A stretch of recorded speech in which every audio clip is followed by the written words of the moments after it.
So we'll see how you can create your first script. That will be a very interesting thing. Okay, but before starting, let me tell you, like, we use shell scripting mostly for the purpose of the automation.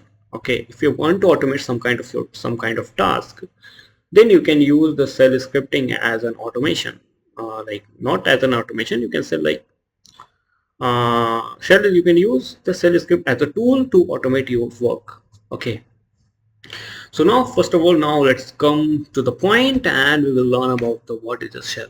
Okay, so shell is nothing but you can say it's just like interface which provides you to write some codes and write some commands. So right now this terminal is using the bash shell. Okay, so but also according to the some other articles, some books, shell is just like an interpreter. Like it basically runs uh,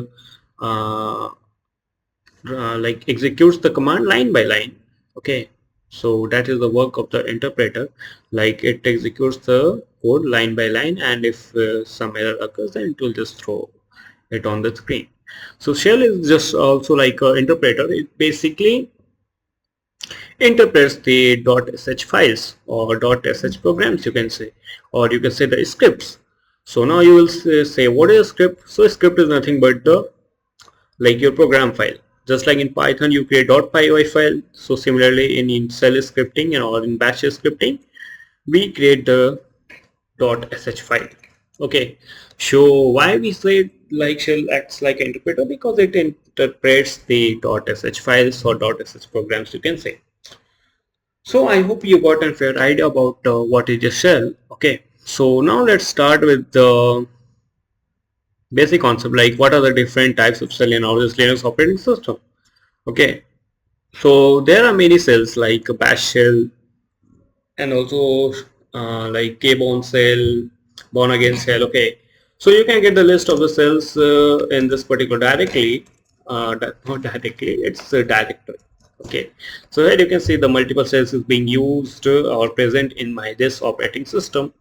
So for this whole series we will like stick with the only the second one, this one bash is bash, that means born again shell. Okay, but this sh, the first one shell was the first shell which was created by the Linux, and the next there is born again shell came into the role. So we will use the born again shell for our this entire series, and now what we have to do, we have to just create a one single script of hello world, and also let me tell you the what is this bin. So the shell, your shell will be present in this bin directory. Okay, so now but before creating your first script, let me tell you the what script is being used by this session or by this terminal. So you need to just enter this echo and the shell, $shell, and here you can see the bash shell is being used. Okay, now what we have to do, we have to just create the first script, that is the hello world script. How we will do it? We will just I'll move on to the desktop and I will create the cat hello world.sh. Why .sh? Because like we are creating the shell script. So bash script, that's why we are using the .sh extension.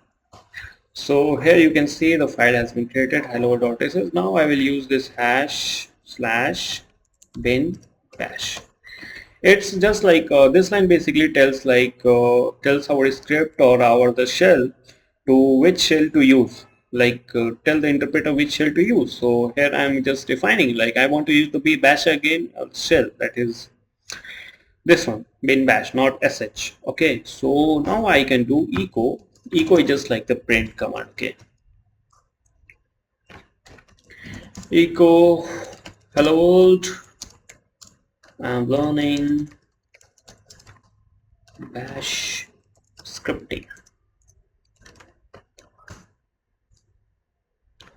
This one. Now hit Control D, and to run the script you need to add some permissions. So you cannot directly run the script. If you will check the permission for hello world.sh, so here you can see this is only read write permission, you cannot execute that script. So to give the particular permission to this particular file, you will need to just add the permission using the chmod. You will, if you will use +x, and the hello world.s is the name of the file, so permission will get added, and here you will see the execution permission has been added, and the color also has been changed from white to the green. Okay, now to execute, what you do, you have to just do // and the name of the script, and we are done. So as you can see, our script has been executed successfully. Okay, so I hope you like this, guys.